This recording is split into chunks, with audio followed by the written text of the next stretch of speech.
ಸಹೋದರ ಸಹೋದರಿಯರೇ, ನಾವು 2 ದಿವಸಗಳಿಂದ ಅಂದರೆ 3 ದಿವಸಕ್ಕೆ ನಾವು ತೆಗೆದುಕೊಂಡಿರುವ ಗ್ರಂಥ ಮೊದಲ ಹಾಗೂ ಕೊನೆಯ ಬಿಡುಗಡೆ.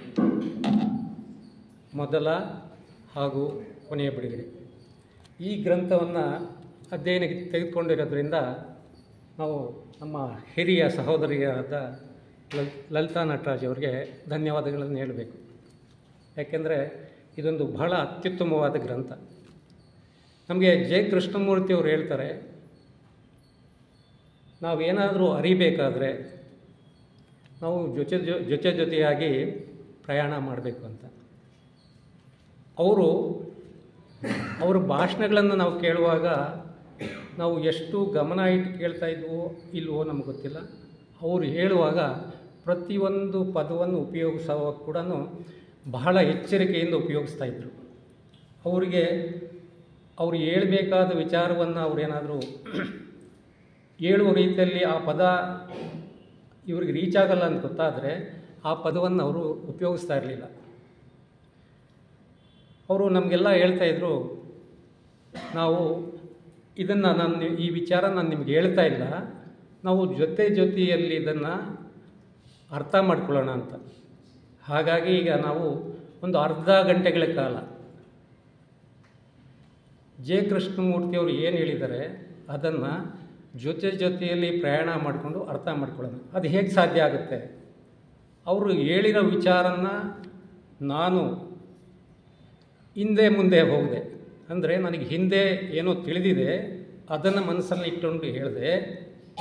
ಅವ್ರು ಏನು ಹೇಳ್ತಾ ಇದ್ದಾರೆ ಅದರ ಜೊತೆಯಲ್ಲಿ ನಾನು ಪ್ರಯಾಣ ಮಾಡಿದಾಗ ನಾನು ಅವ್ರ ಜೊತೆಯಲ್ಲಿ ಟ್ರಾವೆಲ್ ಮಾಡ್ತಾ ಇರ್ತೀನಿ. ಈಗ ನಾನು ನಿಮಗೆ ಅವರು ಹೇಳಿರೋ ವಿಚಾರವನ್ನು ನಾನು ಥ್ರೂ ಮೈ ವಾಯ್ಸ್ ನಿಮ್ಗೆ ತಿಳಿಸ್ತಾ ಇದ್ದೀನಿ. ನೀವು ಇದಕ್ಕೆ ಮುಂಚೆ ಏನೆಲ್ಲ ಕೇಳ್ಕೊಂಡಿರ್ಬೋದು ಅಥವಾ ತಿಳ್ಕೊಂಡಿರ್ಬೋದು, ಅದನ್ನು ಅಲ್ಲಿಗೆ ಬಿಟ್ಟು ನೀವು ನಾನು ಹೇಳುವ ಈ ಶಬ್ದಗಳ ಮೂಲಕ ನೀವು ಯಾರನ್ನು ರೀಚ್ ಆಗ್ತಾಯಿದ್ದೀರಾ, ಯಾರ ಜೊತೆ ಟ್ರಾವೆಲ್ ಮಾಡ್ತಾಯಿದ್ದೀರಂದರೆ ಜೆ ಕೃಷ್ಣಮೂರ್ತಿಯವ್ರ ಜೊತೆ ಟ್ರಾವೆಲ್ ಮಾಡ್ತಾಯಿರ್ತೀರ. ಹಾಗಾಗಿ ಈ ಅರ್ಧ ಗಂಟೆಗಳ ಕಾಲ ಸಾಧ್ಯವಾದಷ್ಟು ಪೂರ್ಣ ಗಮನವನ್ನು ನೀವು ಇಲ್ಲೇ ಇರಿಸಿ. ಯಾಕೆಂದರೆ ಅರ್ಧ ಗಂಟೆ ಆದಮೇಲೆ ನಮಗೆ ತಿಳಿಯದಿರುವ ಹಾಗೆ ನಮ್ಮಲ್ಲಿ ಒಂದು ಪರಿವರ್ತನೆ ಆಗಬಹುದು. ಅದು ಯಾವಾಗ ಸಾಧ್ಯ ಆಗುತ್ತೆ ಅಂತಂದರೆ ನಾವು ಪೂರ್ಣ ಗಮನವಿಟ್ಟು ಅವರು ಹೇಳಿರೋ ವಿಚಾರಗಳನ್ನು ನಾವು ಕೇಳ್ಕೊಂಡಾಗ. ಅವರು ಕೊಟ್ಟಿರುವ ಈ ಎಲ್ಲ ಲೆಕ್ಚರ್ಸ್ನ ನೋಡಿದಾಗ ಅವರು ಸುಮ್ಮನೆ ಏನೋ ಒಂದು ಹೇಳ್ಕೊಂಡು ಹೋಗ್ತಾ ಇಲ್ಲ. ಒಂದು ವಾಕ್ಯಕ್ಕೂ ಮತ್ತೊಂದು ವಾಕ್ಯಕ್ಕೂ ನೀವು ಸೂಕ್ಷ್ಮವಾಗಿ ಗಮನಿಸಿದಾಗ ತುಂಬ ಲಿಂಕ್ ಇರ್ತದೆ. ಒಂದು ಪ್ಯಾರಾಗ್ರಾಫ್ಗೂ ಇನ್ನೊಂದು ಪ್ಯಾರಾಗ್ರಾಫ್ಗೂ ಅವರು ಏನೋ ಒಂದು ಹೇಳ್ಕೊಂಡು ಹೋಗ್ತಾ ಇರಲಿಲ್ಲ. ನಾನು ಮತ್ತೊಮ್ಮೆ ಧನ್ಯವಾದ ಹೇಳ್ತೀನಿ. ನಾನು 9 ವರ್ಷಗಳಿಂದ ಜೆ ಕೃಷ್ಣಮೂರ್ತಿಯರ ಪುಸ್ತಕವನ್ನು ಅಧ್ಯಯನ ಮಾಡ್ತಾ ಬಂದೆ. ಈಗ ನನಗೆ ಇಂದಿನ ವಿಚಾರವನ್ನು ಕೊಟ್ಟ ನಂತರ ಇನ್ನೂ ಆಳವಾಗಿ ಅಧ್ಯಯನ ಮಾಡೋಕ್ಕೆ ನನಗೆ ಅನುಕೂಲ ಆಯಿತು. ಇಂದಿನ ವಿಚಾರ ಭಯ. ಅವರು ಯಾವುದೇ ಒಂದು ವಿಚಾರವನ್ನು ನಮಗೆ ತಿಳಿಸಬೇಕಾದ್ರೆ ಪ್ರಶ್ನೆಗಳ ಮುಖಾಂತರ ಪ್ರಾರಂಭಿಸ್ತಾರೆ. ಭಯ ಅನ್ನೋ ವಿಚಾರ ಶುರು ಮಾಡಿದಾಗ ಅವರು ಶುರು ಮಾಡೋದು ಭಯವೆಂದರೇನು ಅಂತ. ಅವರು ಯಾವುದೇ ಒಂದು ಪ್ರಶ್ನೆ ಕೇಳಿದ ಮೇಲೆ ಅಲ್ಲಿಗೆ ಸುಮ್ಮನೆ ಇರೋದಿಲ್ಲ. ಭಯವೆಂದರೇನು ಅದನ್ನು ಪೂರ್ಣ ವಿವರಣೆ ಕೊಡ್ತಾರೆ. ಭಯ ಯಾವುದಾದರೂ ಒಂದು ವಿಷಯಕ್ಕೆ ಅಥವಾ ವಿಚಾರಕ್ಕೆ ಸಂಬಂಧಿಸಿದಂತೆ ಮಾತ್ರ ಇರಲು ಸಾಧ್ಯ, ಅದು ಪ್ರತ್ಯೇಕವಾಗಿ ಇರಲು ಸಾಧ್ಯವಿಲ್ಲ. ಗಮನ ಕೊಟ್ಟು ನೋಡಿ, ಇದೇನೆ ಅದು. It cannot exist independently. ಮತ್ತು ಮುಂದುವರಿಸ್ತಾ ಹೇಳ್ತಾರೆ, ಲಿಂಕ್ ನೋಡಿ ಹೇಗೆ ಮಾಡ್ತಾರೆ. ನಾನು ಸಾವಿಗೆ ಹೆದರಲು ಹೇಗೆ ಸಾಧ್ಯ? ನನಗೆ ತಿಳಿಯದಿರುವ ಒಂದು ವಿಷಯದ ಬಗ್ಗೆ ನಾನು ಭಯಪಡಲು ಹೇಗೆ ಸಾಧ್ಯ? ನಾನು ಸಾವಿಗೆ ಭಯಪಡುತ್ತೇನೆ ಎಂದು ಹೇಳುವಾಗ ನನಗೆ ತಿಳಿದಿಲ್ಲದಿರುವ ಮರಣದ ಬಗ್ಗೆ ನಾನು ನಿಜವಾಗಿಯೂ ಭಯಪಡುತ್ತೇನೆಯೋ, ಅಥವಾ ನನಗೆ ತಿಳಿದಿರುವುದನ್ನು ಕಳೆದುಕೊಳ್ಳುತ್ತೇನೆಂದು ಭಯಪಡುತ್ತೇನೆಯೋ? ಪ್ರಶ್ನೆನ ಇಲ್ಲಿ ನಾನು ಅಂತ ಹೇಳಿದಾಗ ನಾನು ಓದ್ತಾ ಇರುವಾಗ ಅದು ನನಗನ್ವಯಿಸುತ್ತೆ. ನೀವು ಕೇಳಿಸ್ಕೊಳ್ತಾ ಇರುವಾಗ ನಿಮಗನ್ವಯಿಸುತ್ತೆ. ನೀವು ಅಂತ ಹೇಳಿದಾಗ ಇಟ್ ಈಸ್ ಫಾರ್ ಇಂಡಿವಿಜುವಲ್, ಅಂದರೆ ಇಲ್ಲಿ ನಾವು ಪ್ರತಿಯೊಬ್ಬರೂ ನಾವೇ ಇದನ್ನು ಅರ್ಥ ಮಾಡ್ಕೊಳ್ತಾ ಇರೋದು. ಇಲ್ಲಿ ನಾನು ಅಂತ ಹೇಳಿದಾಗ ಇದು ನನಗನ್ವಯಿಸುತ್ತೆ, ನೀವು ಎಲ್ಲರೂ ಕೇಳಿಸ್ಕೊಳ್ತಾ ಇರುವಾಗ ನಿಮಗೆ ಇಂಡಿವಿಜುವಲ್ಲಾಗಿ ಅನ್ವಯಿಸ್ತಾ ಹೋಗುತ್ತೆ. ನನ್ನ ಭಯ ಮರಣದ ಬಗ್ಗೆ ಅಲ್ಲ, ಆದರೆ ಸತ್ತಾಗ ನನ್ನ ಒಡೆತನದಲ್ಲಿರುವ ವಸ್ತುಗಳ ಸಹವಾಸವನ್ನು ಕಳೆದುಕೊಳ್ಳಬೇಕಲ್ಲ ಎಂಬುದೇ ನನಗೆ ಇರುವ ಭಯ. ಭಯ ಯಾವಾಗಲೂ ತಿಳಿದಿರುವುದಕ್ಕೆ ಸಂಬಂಧಿಸಿದೆಯೇ ಹೊರತು ತಿಳಿಯದಿರುವುದಕ್ಕಲ್ಲ. ಈ ಒಂದು ಪ್ಯಾರಾಗ್ರಾಫಲ್ಲಿ ನಮಗೆ 2 ಸೆಂಟೆನ್ಸಸ್ನ ಅಥವಾ 2 ವಿಚಾರಗಳನ್ನು ಎಷ್ಟು ಕ್ಲಾರಿಟಿಯಾಗಿ ಹೇಳ್ತಿದ್ದಾರೆ ಅಂದರೆ, ಒಂದು ಭಯ ಇಟ್ ಕೆನಾಟ್ ಎಕ್ಸಿಸ್ಟ್ ಇಂಡಿಪೆಂಡೆಂಟ್ಲಿ ಅಂತ, ಅಂದರೆ ಭಯ ಯಾವುದಾದ್ರೂ ಒಂದು ವಿಚಾರಕ್ಕೆ ಸಂಬಂಧಪಟ್ಟಂಗೆ ಅಥವಾ ಒಂದು ವಸ್ತುವಿಗೆ ಸಂಬಂಧಪಟ್ಟಂಗೆ ಮಾತ್ರ ಇರಲು ಸಾಧ್ಯ. ಇನ್ನೊಂದು ಭಯ ಯಾವಾಗಲೂ ತಿಳಿದಿರುವುದಕ್ಕೆ ಸಂಬಂಧಿಸುತ್ತಿರದೆ ತಿಳಿದಿರುವುದಕ್ಕಲ್ಲ. ಮತ್ತು ಇದಾದಮೇಲೆ ಹೆಂಗೆ ಕಂಟಿನ್ಯೂ ಮಾಡ್ತಾರೆ ನೋಡಿ, ಅವರು ಒಂದಕ್ಕೊಂದು ಲಿಂಕ್ ಇಲ್ಲದೆ ಹೋಗೋದಿಲ್ಲ. ನಮಗೀಗ ತಿಳಿದಿದೆ, ನಮಗೆ ಭಯ ಯಾವಾಗಲೂ ತಿಳಿದಿರುವುದಕ್ಕೆ ಸಂಬಂಧಿಸಿದಂತೆ ಮಾತ್ರ ಇರ್ತದೆ. ಆದ್ದರಿಂದ ತಿಳಿದಿರುವುದಕ್ಕೆ ಸಂಬಂಧಿಸಿದ ಭಯದಿಂದ ಹೇಗೆ ಮುಕ್ತನಾಗಬಹುದು ಎಂಬುದನ್ನು ನಾವೀಗ ವಿಚಾರಿಸಬೇಕಾಗಿದೆ. ಆ ಭಯ ಯಾವುದೆಂದರೆ ನನ್ನ ಕುಟುಂಬವನ್ನು ಕಳೆದುಕೊಳ್ಳುವ ಭಯ, ನನ್ನ ಖ್ಯಾತಿ, ನನ್ನ ನಡತೆಯನ್ನು, ನನ್ನ ಆಸ್ತಿಪಾಸ್ತಿಗಳನ್ನು, ನನ್ನ ಬ್ಯಾಂಕಿನಲ್ಲಿರುವ ಹಣವನ್ನು ಕಳೆದುಕೊಳ್ಳುವ ಭಯ. ಈಗ ನೀವು ಹೇಳ್ಬೋದು, ಆ ಭಯ ನನ್ನ ಮನಸ್ಸಾಕ್ಷಿಯಿಂದ ಉದ್ಭವ ಆಗಿದೆ ಅಂತ, ಉತ್ಪತ್ತಿಯಾಗಿದೆ. ಮನಸ್ಸಾಕ್ಷಿ ಅಂದರೆ ಕಾನ್ಷಿಯನ್ಸಿಂದ ಬಂದಿದೆ ಅಂತಂದರೆ, ಅವರು ಯಾವುದೇ ಒಂದು ಪದವನ್ನು ಉಪಯೋಗಿಸಿದಾಗ ಅದರ ಎಕ್ಸ್ಪ್ಲನೇಷನ್ ಕೊಡ್ತಾರೆ. ನಿಮ್ಮ ಮನಸ್ಸಾಕ್ಷಿ ಅಂದ್ರೇನು, ನಿಮ್ಮ ಕಾನ್ಷಿಯನ್ಸ್ ಅಂದರೆ ಏನು? ಆದರೆ ನಿಮ್ಮ ಮನಸ್ಸಾಕ್ಷಿ ನಿರ್ಬಂಧನೆಯಿಂದ ರೂಪಿತವಾಗಿದೆ. ಆದ್ದರಿಂದ ಮನಸ್ಸಾಕ್ಷಿ ಎಂಬುದು ತಿಳಿದಿರುವುದರ ಫಲಿತಾಂಶ ಮಾತ್ರ. ಮನಸ್ಸಾಕ್ಷಿ ಅನ್ನೋದು ಕೂಡ ತಿಳಿದಿರುವುದಕ್ಕೆ ಸಂಬಂಧಪಟ್ಟಿರೋದು. ಮತ್ತು ಮುಂದುವರಿಸ್ತಾ ಹೇಳ್ತಾರೆ ನೋಡಿ, ನನಗೇನು ತಿಳಿದಿದೆ, ನಾವು ಅಂದ್ಕೊಂಡಿರ್ತೀವಿ ನಮಗೆಲ್ಲ ತಿಳಿದಿದೆ ಅಂದೆ. ಪಾಂಡಿತ್ಯ ಅಂದರೆ, ನಾಲೆಡ್ಜ್ ಅಂದರೆ ವಿಚಾರಗಳನ್ನು ತಿಳಿದಿರ್ಬೋದು, ವಸ್ತುಗಳ ಬಗ್ಗೆ ಅಭಿಪ್ರಾಯಗಳನ್ನು ಹೊಂದಿರ್ಬೋದು, ತಿಳಿದಿರುವುದಕ್ಕೆ ಸಂಬಂಧಿಸಿದಂತೆ ಮುಂದುವರಿಕೆಯ ಒಂದು ಭಾವನೆಯನ್ನು ಹೊಂದಿರುವುದು ಇಷ್ಟೇ. ಪಾಂಡಿತ್ಯವೆಂದರೆ ಇದಕ್ಕಿಂತ ಹೆಚ್ಚಿನದೇನೂ ಇಲ್ಲ. ವಿಚಾರಗಳೆಂದರೆ ನೆನಪುಗಳು, ಒಂದು ಸವಾಲಿಗೆ ಪ್ರತಿಕ್ರಿಯೆಯಾಗಿ ಪಡೆದ ಅನುಭವದ ಫಲ. ನಾನು ತಿಳಿದಿರುವುದರ ಬಗ್ಗೆ ಭಯಪಡುತ್ತೇನೆ. ಈ ಭಯ ಯಾವುದೆಂದರೆ ಜನರನ್ನು, ವಸ್ತುಗಳನ್ನು ಅಥವಾ ವಿಚಾರಗಳನ್ನು ಕಳೆದುಕೊಳ್ಳುವ ಭಯ.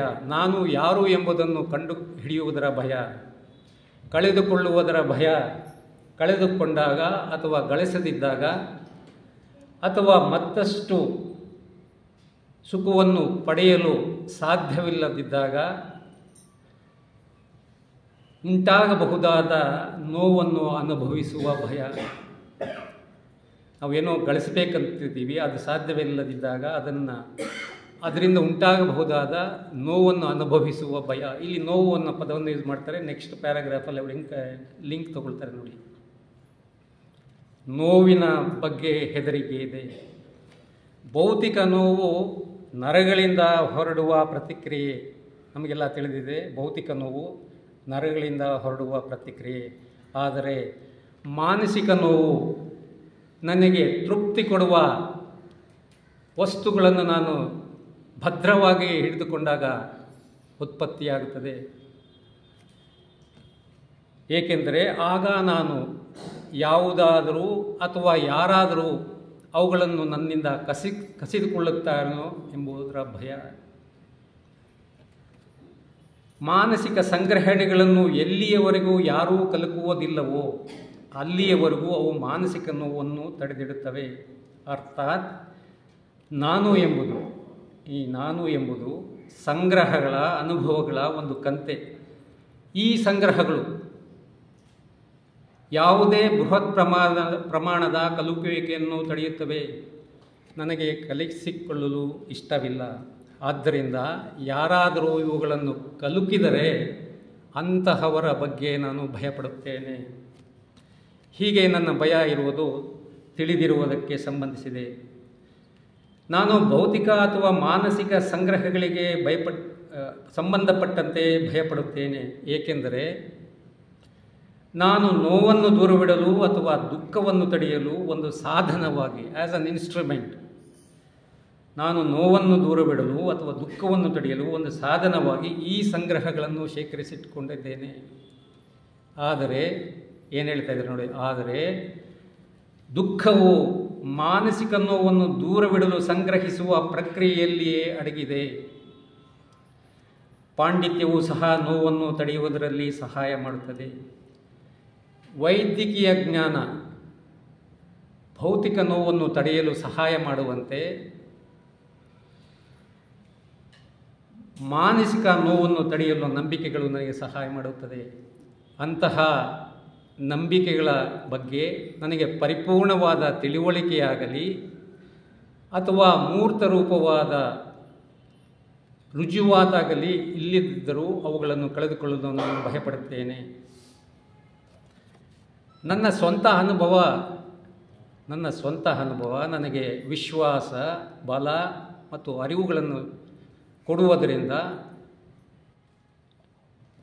ನಾನು ನನ್ನ ಮೇಲೆ ಹೇರಲ್ಪಡುವ ಕೆಲವು ಸಾಂಪ್ರದಾಯಿಕ ನಂಬಿಕೆಗಳನ್ನು ನಿರಾಕರಿಸಬಹುದು. ಆದರೆ ನಾನು ಸಂಗ್ರಹಿಸಿರುವ ನಂಬಿಕೆಗಳು ಮತ್ತು ಪಾಂಡಿತ್ಯವೂ ಸಹ ಮೂಲತಃ ಅಂತಹವೇ ಆಗಿವೆ. ನೋವನ್ನು ದೂರವಿಡುವ ಒಂದು ಸಾಧನ. ಎಲ್ಲಿಯವರೆಗೆ ತಿಳಿದಿರುವುದರ ಸಂಗ್ರಹಣೆ ನಡೆಯುತ್ತದೆಯೋ ಅಲ್ಲಿಯವರೆಗೂ ಭಯ ಇದ್ದೇ ಇರುತ್ತದೆ. ಏಕೆಂದರೆ ತಿಳಿದಿರುವುದರ ಸಂಗ್ರಹಣೆ ಅವುಗಳನ್ನು ಕಳೆದುಕೊಳ್ಳುವ ಭಯವನ್ನು ಉತ್ಪತ್ತಿ ಮಾಡುತ್ತದೆ. ಆದ್ದರಿಂದ ತಿಳಿದಿಲ್ಲದಿರುವುದರ ಭಯವೆಂಬುದು ಸಂಗ್ರಹಿಸಲ್ಪಟ್ಟಿರುವ ತಿಳಿದಿರುವುದನ್ನು ಕಳೆದುಕೊಳ್ಳುವುದರ ಭಯ ಮಾತ್ರ.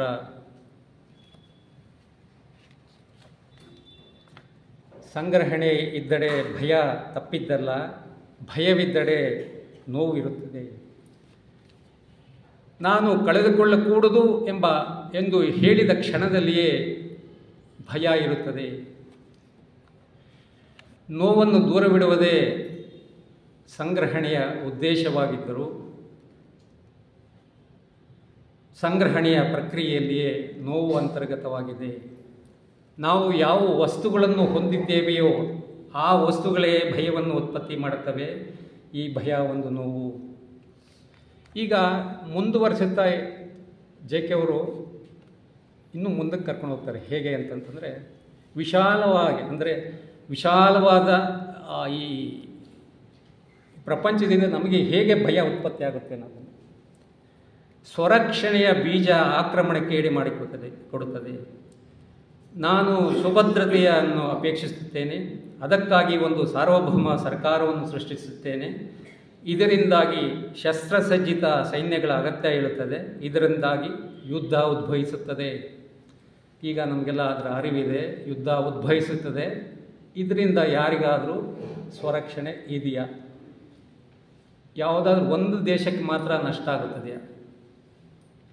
ಯುದ್ಧ ಸುಭದ್ರತೆಯನ್ನು ನಾಶ ಮಾಡುತ್ತದೆ. ಸ್ವರಕ್ಷಣೆಯ ಆಸೆ ಎಲ್ಲಿ ಇರುತ್ತದೆಯೋ ಅಲ್ಲಿ ಭಯವಿರುತ್ತದೆ. ಸುಭದ್ರತೆಯನ್ನು ಅಪೇಕ್ಷಿಸುವುದರ ತರ್ಕ ದೋಷವನ್ನು ನಾನು ನೋಡಿದಾಗ ಸಂಗ್ರಹಣೆಯನ್ನು ಅಲ್ಲಿಂದಾಚೆಗೆ ಸಂಗ್ರಹಿಸುವುದನ್ನು ನಾನು ನಿಲ್ಲಿಸುತ್ತೇನೆ. ಆದರೆ ನೀವು ಹೇಳ್ಬೋದು, ಅದನ್ನು ನಾನು ನೋಡುತ್ತಿದ್ದೇನೆ, ಆದರೂ ಸಹ ಸಂಗ್ರಹಿಸುವುದನ್ನು ನಾನು ನಿಲ್ಲಿಸಲಾರೆ ಎಂಬುದಾಗಿ ಹೇಳಿದರೆ ಅದಕ್ಕೆ ಕಾರಣ ಇಷ್ಟೇ: ಸಂಗ್ರಹಣೆಯಲ್ಲಿ ನೋವು ಅಂತರ್ಗತವಾಗಿದೆ ಎಂಬ ಸಂಗತಿಯನ್ನು ನೀವು ನಿಜವಾಗಿಯೂ ನೋಡುತ್ತಿಲ್ಲ. ಸಂಗ್ರಹಣೆಯ ಪ್ರಕ್ರಿಯೆಯಲ್ಲಿ ಭಯ ಇರುತ್ತದೆ. ಅದೇ ರೀತಿ ಒಂದು ವಿಶಿಷ್ಟ ವಿಷಯದಲ್ಲಿ ನಂಬಿಕೆ ಇಟ್ಟುಕೊಂಡಿರುವುದು ಸಹ ಸಂಗ್ರಹಣಾ ಪ್ರಕ್ರಿಯೆಯ ಒಂದು ಭಾಗ. ಉದಾಹರಣೆಗೆ, ನನ್ನ ಮಗ ಸಾಯುತ್ತಾನೆ, ಇನ್ನೂ ಹೆಚ್ಚಿನ ಪ್ರಮಾಣದಲ್ಲಿ ನನಗೆ ಮಾನಸಿಕ ನೋವು ಬಾರದಂತೆ ತಡೆಯಲು ನಾನು ಪುನರ್ಜನ್ಮದಲ್ಲಿ ನಂಬಿಕೆ ಇಟ್ಟುಕೊಳ್ಳುತ್ತೇನೆ. ಆದರೆ ಈ ನಂಬುವುದರ ಪ್ರಕ್ರಿಯೆಯಲ್ಲಿಯೇ ಸಂದೇಹ ಅಡಗಿದೆ. ಬಾಹ್ಯದಲ್ಲಿ ನಾನು ವಸ್ತುಗಳನ್ನು ಸಂಗ್ರಹಿಸುತ್ತೇನೆ, ಅದರ ಫಲವಾಗಿ ಯುದ್ಧವನ್ನುಂಟು ಮಾಡುತ್ತೇನೆ. ಆಂತರಿಕವಾಗಿ ನಂಬಿಕೆಗಳನ್ನು ಸಂಗ್ರಹಿಸುತ್ತೇನೆ, ಅದರ ಫಲವಾಗಿ ನೋವಿಗೆ ಕಾರಣನಾಗುತ್ತೇನೆ. ಆದ್ದರಿಂದ ನಾನು ಎಲ್ಲಿಯವರೆಗೂ ಸುಭದ್ರತೆಯನ್ನು ಅಪೇಕ್ಷಿಸುತ್ತೇನೆಯೋ, ಎಲ್ಲಿಯವರೆಗೂ ಬ್ಯಾಂಕಿನಲ್ಲಿ ಹಣವನ್ನು ಕೂಡಿಡಬೇಕು, ಸುಖವನ್ನು ಪಡೆಯಬೇಕು ಇತ್ಯಾದಿಗಳನ್ನು ಅಪೇಕ್ಷಿಸುತ್ತೇನೆಯೋ, ಎಲ್ಲಿಯವರೆಗೂ ಮಾನಸಿಕವಾಗಿ ಅಥವಾ ಭೌತಿಕವಾಗಿ ಸುಭದ್ರತೆಯನ್ನು ಅಪೇಕ್ಷಿಸುತ್ತೇನೆಯೋ, ಎಲ್ಲಿಯವರೆಗೂ ಭೌತಿಕವಾಗಿ ಅಥವಾ ಮಾನಸಿಕವಾಗಿ ಒಂದು ನಿರ್ದಿಷ್ಟ ಗುರಿಯಂತೆ ಆಗಬೇಕೆಂದು ಅಪೇಕ್ಷಿಸುತ್ತೇನೆಯೋ ಅಲ್ಲಿಯವರೆಗೂ ನೋವು ಇದ್ದೇ ಇರುತ್ತದೆ. ನೋವನ್ನು ದೂರವಿಡಲು ನಾನು ಏನೇನು ಮಾಡುತ್ತೇನೆಯೋ ಅವೇ ಭಯ ಮತ್ತು ನೋವನ್ನು ನನಗೆ ತರುತ್ತವೆ. ಒಂದು ವಿಶಿಷ್ಟ ನಮೂನೆಯಲ್ಲಿ ಇರಬೇಕೆಂದು ನಾನು ಅಪೇಕ್ಷಿಸಿದಾಗ ಭಯ ಅಸ್ತಿತ್ವಕ್ಕೆ ಬರುತ್ತದೆ. ಭಯರಹಿತವಾಗಿ ಜೀವಿಸಬೇಕೆಂದರೆ ಒಂದು ವಿಶಿಷ್ಟ ನಮೂನೆಯಿಲ್ಲದೆ ಜೀವಿಸಬೇಕು. ನಾನು ಒಂದು ವಿಶಿಷ್ಟ ಮಾರ್ಗದಲ್ಲಿ ಜೀವಿಸಬೇಕೆಂದು ಕೋರಿದರೆ ಆ ಕೋರಿಕೆಯೇ ಭಯದ ಮೂಲವಾಗುತ್ತದೆ. ಒಂದು ವಿಶಿಷ್ಟ ಚೌಕಟ್ಟಿನಲ್ಲಿ ಜೀವಿಸಬೇಕೆಂಬ ನನ್ನ ಆಸೆಯೇ ನನ್ನ ನೋವಿಗೆ, ನನ್ನ ಕಷ್ಟಕ್ಕೆ ಕಾರಣವಾಗುತ್ತದೆ. ಈ ಚೌಕಟ್ಟನ್ನು ನಾನು ಒಡೆಯಲಾರನೆ. ಈಗ ನಾನು ಒಂದು ವಿಶಿಷ್ಟ ಚೌಕಟ್ಟಿನಲ್ಲಿ ಜೀವಿಸಬೇಕೆಂದು ಆಸೆ ಪಡ್ತಾ ಇದ್ದೀನಿ. ಆ ಆಸೆಯೇ ನನಗೆ ನನ್ನ ಕಷ್ಟಕ್ಕೆ ಕಾರಣ ಆಗ್ತಾಯಿದೆ. ಆ ಚೌಕಟ್ಟನ್ನು ನಾನು ಒಡೆಯಲಾರದೆ. ಪ್ರಶ್ನೆ, ನಾನು ಸತ್ಯವನ್ನು ನೋಡಿದಾಗ ಮಾತ್ರ ಅದನ್ನು ಒಡೆಯಲು ಸಾಧ್ಯವಾಗುತ್ತದೆ. ಆ ಸತ್ಯವೇನೆಂದರೆ, ಆ ಸತ್ಯವನ್ನು ನೋಡಿದಾಗ ಆ ಚೌಕಟ್ಟನ್ನು ಒಡೆಯಲು ಸಾಧ್ಯವಾಗುತ್ತದೆ. ಆ ಸತ್ಯವೇನೆಂದರೆ ಆ ಚೌಕಟ್ಟೇ ಭಯಕ್ಕೆ ಕಾರಣ. ಆ ಚೌಕಟ್ಟೇ ಭಯಕ್ಕೆ ಕಾರಣ ಮತ್ತು ಭಯ ಆ ಚೌಕಟ್ಟನ್ನು ಬಲಪಡಿಸುತ್ತದೆ. ಈಗ ನಮಗೆ ಗೊತ್ತಾಗಿದೆ, ಆ ಚೌಕಟ್ಟೇ ಭಯಕ್ಕೆ ಕಾರಣ, ಆ ಭಯ ಆ ಚೌಕಟ್ಟನ್ನು ಬಲಪಡಿಸುತ್ತದೆ. ಈಗ ನನಗೇನಿಸುತ್ತೆ, ನಾನು ಭಯರಹಿತವಾಗಿ ಇರಬೇಕೆಂದು ಬಯಸುವುದರಿಂದ ಆ ಚೌಕಟ್ಟನ್ನು ನಾನು ಒಡೆಯಬೇಕು ಎಂದು ನಾನು ಹೇಳಿದರೆ ಆಗ ಮತ್ತೊಂದು ನಮೂನೆಯನ್ನು ಸೃಷ್ಟಿಸುತ್ತೇನೆ ಅಷ್ಟೇ. ಇಂತಹ ಅನುಸರಣೆ ಮತ್ತಷ್ಟು ಭಯಕ್ಕೆ ಕಾರಣವಾಗುತ್ತದೆ. ಆ ಚೌಕಟ್ಟನ್ನು ಒಡೆಯಬೇಕೆಂಬ ಆಸೆಯ ಮೇಲೆ ಆಧಾರಿತವಾದ ನನ್ನ ಯಾವುದೇ ಕಾರ್ಯ ಮತ್ತೊಂದು ನಮೂನೆಯನ್ನು ಸೃಷ್ಟಿಸುತ್ತದೆ ಮತ್ತು ಅದರಿಂದ ಭಯ ಉತ್ಪತ್ತಿಯಾಗುತ್ತದೆ. ಇದು ಕ್ಯುಮ್ಯುಲೇಟಿವ್ ಆ್ಯಕ್ಷನ್ ಆಗ್ತಾ ಹೋಗ್ತದೆ. ನಾವು ಏನನ್ನು ಮಾಡಿದ್ರೂ ಭಯವನ್ನು ತಡೆಗಟ್ಟೋದಕ್ಕೆ ಅಥವಾ ಮತ್ತೆ ಆ ಚೌಕಟ್ಟನ್ನು ಒಡೆಯೋಕ್ಕೆ ಪ್ರಯತ್ನ ಮಾಡಿದರೆ ಅದನ್ನು ಭಯದ ಸೃಷ್ಟಿ ಮಾಡುತ್ತೆ. ಆ ಭಯ ಮತ್ತು ಚೌಕಟ್ಟನ್ನು ಗಟ್ಟಿ ಮಾಡುತ್ತೆ. ಅದು ಕ್ಯುಮ್ಯುಲೇಟಿವ್ ಆಗ್ತಾ ಹೋಗುತ್ತೆ. ಹಾಗಾದರೆ ಹೇಗೆ ಮಾಡೋದು? ಭಯದ ಉತ್ಪತ್ತಿಗೆ ಕಾರಣನಾಗದೆ ನಾನು ಹೇಗೆ ಆ ಚೌಕಟ್ಟನ್ನು ಒಡೆಯಲು ಸಾಧ್ಯ? ನಮಗೆ ಗೊತ್ತಾಗಿದೆ, ಆ ಚೌಕಟ್ಟಿನಿಂದನೇ ಭಯ ಬರ್ತಾ ಇದೆ, ಭಯ ಆ ಚೌಕಟ್ಟನ್ನು ಬಲಪಡಿಸ್ತಾ ಇದೆ.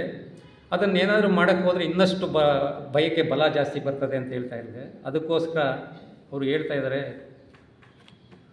ಭಯದ ಉತ್ಪತ್ತಿಗೆ ಕಾರಣನಾಗದೆ ನಾನು ಹೇಗೆ ಆ ಚೌಕಟ್ಟನ್ನು ಒಡೆಯಲು ಸಾಧ್ಯ?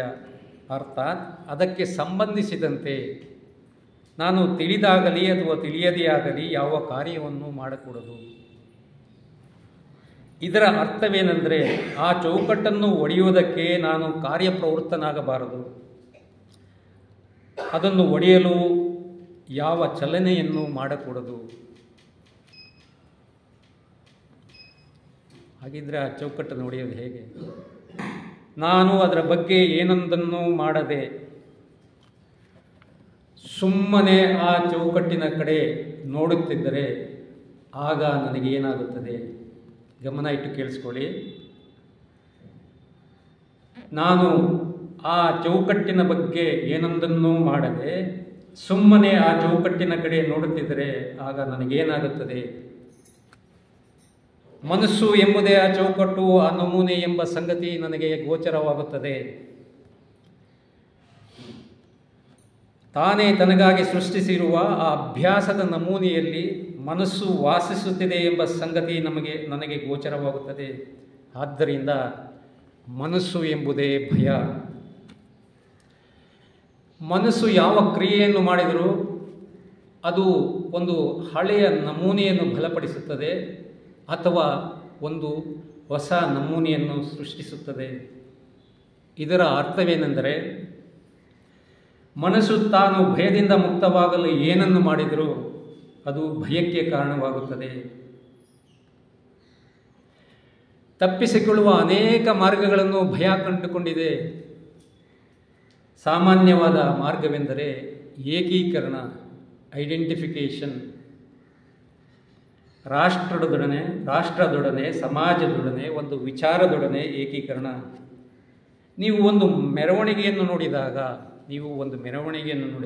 ಆ ಮೆರವಣಿಗೆ ಒಂದು ಸೈನ್ಯದ ಮೆರವಣಿಗೆ ಅಥವಾ ಒಂದು ಧಾರ್ಮಿಕ ಮೆರವಣಿಗೆಯನ್ನು ನೋಡಿದಾಗ, ಅಥವಾ ನಿಮ್ಮ ರಾಷ್ಟ್ರವನ್ನು ಪರರಾಷ್ಟ್ರ ಆಕ್ರಮಿಸಬಹುದೆಂಬ ಅಪಾಯವಿರುವಾಗ, ಇವೆಲ್ಲ ನಮಗೆ ನಿಜ ಜೀವನದಲ್ಲಿ ನಡೀತಾ ಇರೋಂಥ, ನಾವು ಯಾವುದೋ ಒಂದು ಸೈನ್ಯದ ಮೆರವಣಿಗೆ ನೋಡ್ತೀವಿ, ಅಥವಾ ನಮ್ಮ ಧರ್ಮಕ್ಕೆ ಸೇರಿದ ಒಂದು ಮೆರವಣಿಗೆಯನ್ನು ನೋಡ್ತೀವಿ, ಅಥವಾ ಈಗ ರೀಸೆಂಟದಾಗೆ ನಮ್ಮ ದೇಶಕ್ಕೂ ಪರದೇಶಕ್ಕೂ ಯುದ್ಧ ನಡೆಯುವ ಸಂದರ್ಭ ಬಂದಾಗ ನೀವು ಹೇಗೆ ಪ್ರತಿಸ್ಪಂದಿಸುತ್ತೀರಿ ಎಂಬುದನ್ನು ಗಮನಿಸಿಲ್ಲವೇ? ಗಮನಿಸಬೇಕು, ಹೇಳೋದಲ್ಲ, ಗಮನಿಸಿಲ್ಲವೇ? ಆಗ ನೀವು ನಿಮ್ಮ ರಾಷ್ಟ್ರ ಅಥವಾ ಒಬ್ಬ ವ್ಯಕ್ತಿ ಅಥವಾ ಒಂದು ವಿಚಾರ ಪ್ರಣಾಳಿಕೆಯೊಡನೆ ಏಕೀಕರಿಸಿಕೊಳ್ಳುತ್ತೀರಿ. ಅದೇ ರೀತಿ ಬೇರೆ ಕೆಲವು ಸಮಯಗಳಲ್ಲಿ ನೀವು ನಿಮ್ಮ ಮಗುವಿನೊಡನೆ, ಪತ್ನಿಯೊಡನೆ, ಒಂದು ವಿಶಿಷ್ಟ ಕಾರ್ಯವಿಧಾನದೊಡನೆ ಅಥವಾ ಕಾರ್ಯ ಮಾಡದಿರುವುದೊಡನೆ ಏಕೀಕರಿಸಿಕೊಳ್ಳುತ್ತೀರಿ. ಇದನ್ನು ನಾವು ಎವ್ರಿಡೇ ಮಾಡ್ತಾ ಇರೋದು. ಏಕೀಕರಣವೆಂಬುದು ತನ್ನನ್ನು ತಾನು ಮರೆಯುವುದರ ಒಂದು ಪ್ರಕ್ರಿಯೆ. ಏಕೀಕರಣ, ನಾವು ಯಾವುದ್ರ ಜೊತೆ ಅದಾದರೂ ಐಡೆಂಟಿಫೈ ಮಾಡ್ಕೊಳ್ತೀವಿ, ಅದಕ್ಕೆ ಕಾರಣ ಏನಂದರೆ ನಮ್ಮನ್ನು ನಾವು ಮರೆಯೋದಕ್ಕೆ. ಎಲ್ಲಿಯವರೆಗೂ ನಾನು ಎಂಬುದರ ಪ್ರಜ್ಞೆ ನನಗೆ ಇರುತ್ತದೆಯೋ, ಎಲ್ಲಿಯವರೆಗೂ ನಾನು ಎಂಬುದರ ಪ್ರಜ್ಞೆ ನನಗೆ ಇರುತ್ತದೆಯೋ ಅಲ್ಲಿಯವರೆಗೂ ನೋವು ಇರುತ್ತದೆ, ಘರ್ಷಣೆ ಇರುತ್ತದೆ, ನಿರಂತರವಾದ ಭಯ ಇರುತ್ತದೆ ಎಂದು ನನಗೆ ತಿಳಿದಿದೆ.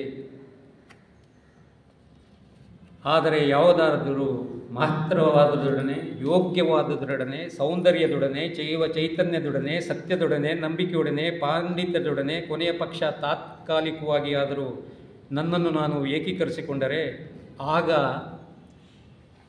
ನಾನು ಎಂಬುದರಿಂದ ತಪ್ಪಿಸಿಕೊಳ್ಳಬಹುದು ಅಲ್ಲವೇ? ನಾವು ಯಾತಕ್ಕೋಸ್ಕರ ನಾವು ಏಕೀಕರಿಸಿಕೊಳ್ತಾ ಇದ್ದೀವಿ?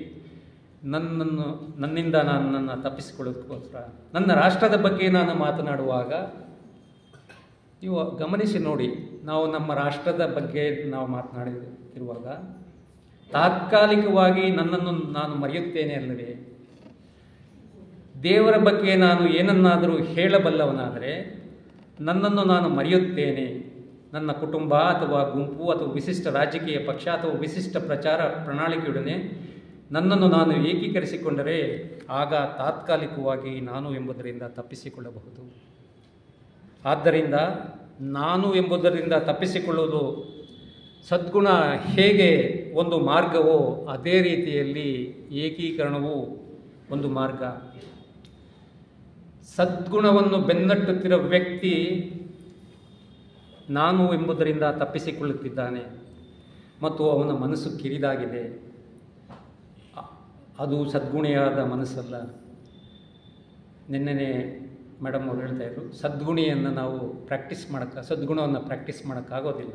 ಏಕೆಂದರೆ ಸದ್ಗುಣವನ್ನು ಬೆನ್ನಟ್ಟಿಕೊಂಡು ಹೋಗಲು ಸಾಧ್ಯವಿಲ್ಲ. ಸದ್ಗುಣಿಯಾಗಬೇಕೆಂದು ನೀವು ಹೆಚ್ಚು ಹೆಚ್ಚಾಗಿ ಪ್ರಯತ್ನಿಸಿದಷ್ಟು ಅಹಂ ಎಂಬುದಕ್ಕೆ, ನಾನು ಎಂಬುದಕ್ಕೆ ಹೆಚ್ಚು ಹೆಚ್ಚಾಗಿ ಬಲ ನೀಡುತ್ತೀರಿ. ನಮ್ಮಲ್ಲಿ ಅನೇಕರಿಗೆ ಒಂದಲ್ಲ ಒಂದು ರೀತಿಯ ಭಯ ಇದ್ದೇ ಇರುತ್ತದೆ. ಎಲ್ಲರಿಗೂ, ನಮ್ಮಲ್ಲಿ ಆಲ್ಮೋಸ್ಟ್ ಎಲ್ಲರಿಗೂ ಭಯ ಇದ್ದಿರುತ್ತದೆ. ಆದರೆ ಏನಾಗುತ್ತೆ, ತನ್ನ ಸ್ಥಾನದಲ್ಲಿ ತನ್ನ ಬದಲು ಮತ್ತೇನಾದರೂ ಇರುವಂತೆ ಭಯ ನೋಡಿಕೊಳ್ಳುತ್ತದೆ. ಇದರಿಂದಾಗಿ ನಮ್ಮ ಹೋರಾಟ ಹೆಚ್ಚುತ್ತದೆ. ಭಯದ ಸ್ಥಾನದಲ್ಲಿ ಯಾವುದು ಬಂದಿದೆಯೋ ಅದರೊಡನೆ ನೀವು ಹೆಚ್ಚು ಹೆಚ್ಚಾಗಿ ಏಕೀಕರಿಸಿಕೊಂಡಂತೆಲ್ಲ ನೀವು ಯಾವ ಒಂದು ಉದ್ದೇಶಕ್ಕಾಗಿ ಹೋರಾಡಲು ಮತ್ತು ಸಾಯಲು ಸಿದ್ಧರಾಗಿರುತ್ತೀರೋ ಆ ಉದ್ದೇಶವನ್ನು ಭದ್ರವಾಗಿ ಹಿಡಿದುಕೊಳ್ಳಲು ನಿಮಗೆ ಹೆಚ್ಚು ಹೆಚ್ಚು ಬಲ ದೊರಕುತ್ತದೆ. ಏಕೆಂದರೆ ಹಿನ್ನೆಲೆಯಲ್ಲಿ ಭಯವಿದೆ. ಭಯ ಏನೆಂಬುದು ಈಗ ನಮಗೆ ತಿಳಿದಿದೆಯೇ? ಸ್ವಲ್ಪ ಗಮನ ಇಟ್ಟು ಕೇಳಿಸ್ಕೊಳ್ಳಿ. ಭಯ ಏನೆಂಬುದು ಈಗ ನಮಗೆ ತಿಳಿದಿದೆಯಾ? ವಾಸ್ತವವಾಗಿ ಇರುವುದನ್ನು ಒಪ್ಪಿಕೊಳ್ಳದಿರುವುದೇ ಭಯವಲ್ಲವೇ? ಒಪ್ಪಿಕೊಳ್ಳುವುದು ಅಥವಾ ಸ್ವೀಕಾರ ಎಂಬ ಪದವನ್ನು ನಾವು ಅರ್ಥ ಮಾಡಿಕೊಳ್ಳಬೇಕು. ಸ್ವೀಕರಿಸಲು ಮಾಡುವ ಪ್ರಯತ್ನಕ್ಕೆ ನಾನು ಆ ಪದವನ್ನು ಬಳಸುತ್ತಿಲ್ಲ. ವಾಸ್ತವವಾಗಿ ಇರುವುದನ್ನು ನಾನು ನೋಡಿದಾಗ ಅದನ್ನು ಒಪ್ಪಿಕೊಳ್ಳುವ ಅಥವಾ ಸ್ವೀಕರಿಸುವ ಪ್ರಶ್ನೆಯೇ ಹೇಳುವುದಿಲ್ಲ. ವಾಸ್ತವವಾಗಿರುವುದನ್ನು ನಾನು ಸ್ಪಷ್ಟವಾಗಿ ನೋಡದಿರುವಾಗ ಸ್ವೀಕಾರದ ಪ್ರಕ್ರಿಯೆಯನ್ನು ತರುತ್ತೇನೆ. ಆದ್ದರಿಂದ ಭಯ ವಾಸ್ತವವಾಗಿ ಇರುವುದರ ಅಸ್ವೀಕಾರ. ನಾನು ಈ ಎಲ್ಲ ಪ್ರತಿಕ್ರಿಯೆಗಳ, ಪ್ರತಿಸ್ಪಂದಗಳ, ನೆನಪುಗಳ, ಭರವಸೆಗಳ, ಖಿನ್ನತೆಗಳ ಮತ್ತು ಆಶಾಭಂಗಗಳ ಒಂದು ಕಂತೆ, ಅಲ್ಲದೆ ಅಡಚಣೆಗೊಳಗಾದ ಪ್ರಜ್ಞಾಚಲನೆಯ ಫಲಿತಾಂಶ. ಇಂತಹ ನಾನು ಹೇಗೆ ಇವೆಲ್ಲವನ್ನು ಮೀರಿ ಆಚೆಗೆ ಹೋಗಲು ಸಾಧ್ಯ? ಈ ಅಡಚಣೆ ಅಡ್ಡಿಗಳಿಲ್ಲದೆ ಮನಸ್ಸು ಪ್ರಜ್ಞೆಯಿಂದ ಕೂಡಿರಲು ಸಾಧ್ಯವೇ? ನಮಗೆ ಪ್ರಶ್ನೆ ಕೇಳ್ತಾ ಇದ್ದಾರೆ. ನಾವು ನಮ್ಮಲ್ಲಿ ಉತ್ತರ ನೋಡಬೇಕು. ಯಾವ ಅಡ್ಡಿಯೂ ಇಲ್ಲದಿರುವಾಗ ಎಂತಹ ಅಸಾಧಾರಣವಾದ ಹರ್ಷ ಇರುತ್ತದೆ ಎಂಬುದು ನಮಗೆ ತಿಳಿದಿದೆ. ಈ ದೇಹ ಪರಿಪೂರ್ಣವಾಗಿ ಆರೋಗ್ಯದಿಂದಿರುವಾಗ ಒಂದು ವಿಶಿಷ್ಟವಾದ ಹರ್ಷ, ಆರಾಮದ ಅನುಭವ ನಿಮಗಾಗಿದೆಯಲ್ಲವೇ? ಯಾವ ಅಡಚಣೆಯೂ ಇಲ್ಲದೆ ಮನಸ್ಸು ಸಂಪೂರ್ಣವಾಗಿ ಮುಕ್ತವಾಗಿರುವಾಗ, ನಾನು ಎಂಬ ಗುರುತಿಸುವ ಕೇಂದ್ರ ಇಲ್ಲದಿರುವಾಗ ನಿಮಗೆ ಒಂದು ರೀತಿಯ ಹರ್ಷದ ಅನುಭವವಾಗುತ್ತದೆ ಅಲ್ಲವೇ? ಅಹಂ ಎಂಬುದು ಇಲ್ಲದಿರುವ ಅಥವಾ ಗೈರು ಹಾಜರಾಗಿರುವ ಇಂತಹ ಸ್ಥಿತಿಯನ್ನು ನೀವು ಅನುಭವಿಸಿದ್ದೀರಲ್ಲವೇ? ಖಂಡಿತವಾಗಿಯೂ ನಾವೆಲ್ಲರೂ ಅನುಭವಿಸಿದ್ದೇವೆ. ಅಹಂ ಎಂಬುದನ್ನು ಸಂಪೂರ್ಣವಾಗಿ ಮತ್ತು ಸಮಗ್ರವಾಗಿ ಅದರ ಪೂರ್ಣತೆಯಲ್ಲಿ ನಾನು ನೋಡಿದಾಗ ಮಾತ್ರ ಅದರ ಬಗ್ಗೆ ಅರಿವುಂಟಾಗುತ್ತದೆ ಮತ್ತು ಅದರಿಂದ ಬಿಡುಗಡೆ ಸಿಗುತ್ತದೆ. ಆ ರೀತಿ ಆಗಬೇಕಾದರೆ ಆಸೆಯಿಂದ ಜನಿಸಿದ ಎಲ್ಲ ಚಟುವಟಿಕೆಗಳನ್ನು ಅದರ ಸಂಪೂರ್ಣ ಪ್ರಕ್ರಿಯೆಯನ್ನು ನಾನು ಅರ್ಥಕೊಳ್ಳಬೇಕು. ಆಸೆ ನಮ್ಮ ಆಲೋಚನೆಯ ಒಂದು ಅಭಿವ್ಯಕ್ತಿ, ಏಕೆಂದರೆ ಆಲೋಚನೆ ಆಸೆಯಿಂದ ಭಿನ್ನವಾದುದಲ್ಲ. ಆಸೆಯಿಂದ ಜನಿಸಿದ ಎಲ್ಲ ಚಟುವಟಿಕೆಗಳ ಸಂಪೂರ್ಣ ಪ್ರಕ್ರಿಯೆಯನ್ನು ಯಾವ ಸಮರ್ಥನೆಯೂ ಇಲ್ಲದೆ, ನಿಂದನೆಯೂ ಇಲ್ಲದೆ, ಅದುಮುವಿಕೆಯೂ ಇಲ್ಲದೆ ಅರಿತುಕೊಳ್ಳಬೇಕಾಗುತ್ತದೆ. ಅದನ್ನು ಅರಿಯಬಲ್ಲವನಾದರೆ ಆಗ ಅಹಂ ಎಂಬುದರ ನಿರ್ಬಂಧಗಳಿಂದ ಆಚೆಗೆ ಹೋಗಲು ಸಾಧ್ಯವಿದೆಯೇ ಎಂಬುದನ್ನು ನಾನು ತಿಳಿಯುತ್ತೇನೆ. ಇಂತಹ ಒಂದು ಸಂದರ್ಭದಲ್ಲಿ ಕೃಷ್ಣಮೂರ್ತಿಯವರ ಉಪನ್ಯಾಸಗಳ ಮಧ್ಯದಲ್ಲಿ ಒಬ್ಬ ಕೇಳುಗರು ಒಂದು ಪ್ರಶ್ನೆಯನ್ನು ಕೇಳ್ತಾರೆ. ಆ ಪ್ರಶ್ನೆ ಹೀಗಿದೆ: ಭಯ ನನ್ನ ಎಲ್ಲ ಚಟುವಟಿಕೆಗಳ ಮೇಲೂ ಪ್ರಭಾವ ಬೀರುತ್ತದೆ. ಈ ಭಯದಿಂದ ನಾನು ಹೇಗೆ ಬಿಡುಗಡೆ ಹೊಂದಬಹುದು ಅನ್ನೋ ಪ್ರಶ್ನೆ. ಅದರಲ್ಲಿ ಕಾಲಾವಕಾಶ ಕಡಿಮೆ ಇರೋದ್ರಿಂದ ಕೆಲವು ಮುಖ್ಯ ಭಾಗಗಳನ್ನು ಮಾತ್ರ ನಾನು ನಿಮ್ಮೊಂದಿಗೆ ಹಂಚಿಕೊಳ್ತೀನಿ. ಇಲ್ಲಿ ಪ್ರಶ್ನೆ ಏನೆಂದರೆ, ಭಯದಿಂದ ಬಿಡುಗಡೆ ಹೊಂದುವುದು ಹೇಗೆ? ಕೇಳುಗರ ಪ್ರಶ್ನೆಗಿತ್ತು, ನನ್ನ ಎಲ್ಲ ಚಟುವಟಿಕೆಗಳಲ್ಲಿ ಭಯ ಮೂಗು ತೋರಿಸ್ತಾ ಇದೆ, ಅದರಿಂದ ಬಿಡುಗಡೆ ಹೊಂದುವುದು ಹೇಗೆ? ಮೊಟ್ಟ ಮೊದಲಾಗಿ ನಾವು ಗಮನಿಸಬೇಕಾದ ವಿಷಯವೇನೆಂದರೆ, ಯಾವುದನ್ನಾದರೂ ಒಮ್ಮೆ ಗೆದ್ದರೂ ಅದನ್ನೇ ಪುನಃ ಪುನಃ ಗೆಲ್ಲಬೇಕಾಗುತ್ತದೆ. ಯಾವುದೇ ಸಮಸ್ಯೆಯನ್ನು ಅಂತಿಮವಾಗಿ ಗೆಲ್ಲಲು ಸಾಧ್ಯವಿಲ್ಲ. ಅದನ್ನು ಅರ್ಥ ಮಾಡಿಕೊಳ್ಳಬಹುದು. ಯಾವುದೇ ಒಂದು ಸಮಸ್ಯೆಯನ್ನು ನಾವು ಗೆಲ್ಲಲು ಸಾಧ್ಯ ಇಲ್ಲ ಅಂತಿಮವಾಗಿ, ಅದನ್ನು ಅರ್ಥ ಮಾಡಿಕೊಳ್ಳಬಹುದು, ಆದರೆ ಗೆಲ್ಲಲು ಸಾಧ್ಯವಿಲ್ಲ. ಅವೆರಡು ಎಂದರೆ, ಒಂದು ಸಮಸ್ಯೆಯನ್ನು ಗೆಲ್ಲುವುದು ಮತ್ತು ಒಂದು ಸಮಸ್ಯೆಯನ್ನು ಅರ್ಥ ಮಾಡಿಕೊಳ್ಳೋದು, ಇವೆರಡು ವಿಭಿನ್ನವಾದ ಪ್ರಕ್ರಿಯೆಗಳು. ಹೇಗೆಂದರೆ, ಗೆಲ್ಲುವ ಪ್ರಕ್ರಿಯೆ ಮತ್ತಷ್ಟು ಗೊಂದಲಕ್ಕೆ, ಮತ್ತಷ್ಟು ಭಯಕ್ಕೆ ಎಡೆ ಮಾಡಿಕೊಡುತ್ತದೆ. ಒಂದು ಸಮಸ್ಯೆಯನ್ನು ನಿರೋಧಿಸುವುದು, ಅಂಕೆಯಲ್ಲಿಟ್ಟುಕೊಳ್ಳುವುದು, ಅದರ ಜೊತೆ ಹೋರಾಡುವುದು ಅಥವಾ ಅದರ ವಿರುದ್ಧ ರಕ್ಷಣೆಯನ್ನು ನಿರ್ಮಿಸಿಕೊಳ್ಳುವುದು ಇತ್ಯಾದಿಗಳ ಪರಿಣಾಮವಾಗಿ ಮತ್ತಷ್ಟು ಘರ್ಷಣೆ ಉತ್ಪತ್ತಿಯಾಗುತ್ತದೆ ಅಷ್ಟೇ. ಅದರ ಬದಲು ನಮಗೆ ಭಯವನ್ನು ಅರ್ಥ ಮಾಡಿಕೊಳ್ಳಲು ಸಾಧ್ಯವಾದರೆ, ಹೆಜ್ಜೆ ಹೆಜ್ಜೆಯಾಗಿ ಸಂಪೂರ್ಣವಾಗಿ ಅದರ ಒಳಹೊಕ್ಕು, ಅದರ ತಿಳೆಲ್ಲವನ್ನು ವಿವರವಾಗಿ ನೋಡಿದರೆ ಆಗ ಭಯ ಯಾವ ರೂಪದಲ್ಲೂ ಮತ್ತೆಂದಿಗೂ ಹಿಂತಿರುಗುವುದಿಲ್ಲ. ನಾವು ಯಾವುದಕ್ಕೆ ಭಯಪಡುತ್ತೇವೆ? ನಾವು ಒಂದು ವಾಸ್ತವಿಕ ಸಂಗತಿಗೆ ಹೆದರುತ್ತೇವೆಯೇ, ಅಥವಾ ಆ ಸಂಗತಿಯನ್ನು ಕುರಿತ ಒಂದು ವಿಚಾರಕ್ಕೆ ಹೆದರುತ್ತೇವೆಯೇ? ನಾವು ಒಂದು ವಸ್ತುವಿಗೆ ಅದು ಇರುವಂತೆ ಹೆದರುತ್ತೇವೆಯೇ, ಅಥವಾ ಆ ವಸ್ತು ಹೇಗಿರಬಹುದೆಂದು ನಾವು ಆಲೋಚಿಸುತ್ತೇವೆಯೋ ಅದಕ್ಕೆ ಹೆದರುತ್ತೇವೆಯೇ? ಇಲ್ಲೊಂದು ಉದಾಹರಣೆ ಕೊಡ್ತಾ ಇದ್ದಾರೆ. ಮರಣವನ್ನು ತೆಗೆದುಕೊಳ್ಳಿ. ನಾವು ಮರಣದ ವಾಸ್ತವಿಕ ಸಂಗತಿಯ ಬಗ್ಗೆ ಭಯಪಡುತ್ತೇವೆಯೋ ಅಥವಾ ಮರಣದ ಬಗ್ಗೆ ನಾವು ಹೊಂದಿರುವ ಕಲ್ಪನೆಗೆ ಭಯಪಡುತ್ತೇವೆಯೋ? ವಾಸ್ತವಿಕ ಸಂಗತಿ ಮತ್ತು ಆ ಸಂಗತಿಯ ಬಗ್ಗೆ ಕಲ್ಪನೆ ಇವೆರಡೂ ಬೇರೆ ಬೇರೆ. ಭಯಕ್ಕೆ ಕಾರಣವೇನೆಂದರೆ ಆ ಸಂಗತಿ ಎಂತೋ ಏನೋ, ಅದು ಏನು ಮಾಡುತ್ತದೆಯೋ ಎಂದು ಅದರ ಬಗ್ಗೆ ನನಗಿರುವ ಶಂಕೆ. ವಾಸ್ತವಿಕ ಸಂಗತಿಯ ಬಗ್ಗೆ ನನ್ನ ಅಭಿಪ್ರಾಯ, ನನ್ನ ವಿಚಾರ, ನನ್ನ ಅನುಭವ, ನನ್ನ ತಿಳುವಳಿಕೆ ಇವು ಭಯವನ್ನು ಉತ್ಪತ್ತಿ ಮಾಡುತ್ತವೆ. ಎಲ್ಲಿಯವರೆಗೆ ವಾಸ್ತವಿಕ ಸಂಗತಿಯನ್ನು ಶಬ್ದಗಳಲ್ಲಿ ನಿರೂಪಿಸುತ್ತೇವೆಯೋ, ವಾಸ್ತವಿಕ ಸಂಗತಿಗೆ ಒಂದು ಹೆಸರನ್ನು ಕೊಟ್ಟು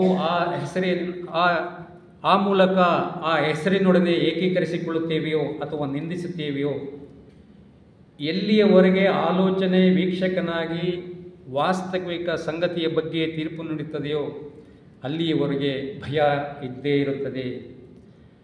ಆಲೋಚನೆ ಗತಕಾಲದ ಉತ್ಪನ್ನ. ಶಾಬ್ದಿಕ ನಿರೂಪಣೆಯ ಮೂಲಕ, ಸಂಕೇತಗಳ ಮೂಲಕ ಮಾತ್ರ ಆಲೋಚನೆ ಅಸ್ತಿತ್ವದಲ್ಲಿರಲು ಸಾಧ್ಯ. ಎಲ್ಲಿಯವರೆಗೆ ಆಲೋಚನೆ ವಾಸ್ತವಿಕ ಸಂಗತಿಯನ್ನು ದೃಷ್ಟಿಸುತ್ತದೆಯೋ, ವೀಕ್ಷಿಸುತ್ತದೆಯೋ ಅಥವಾ ಅನುವಾದಿಸುತ್ತದೆಯೋ ಅಲ್ಲಿಯವರೆಗೂ ಭಯ ಇದ್ದೇ ಇರುತ್ತದೆ. ಈ ರೀತಿಯಲ್ಲಿ ಮನಸ್ಸು ಭಯವನ್ನು ಉತ್ಪತ್ತಿ ಮಾಡುತ್ತದೆ.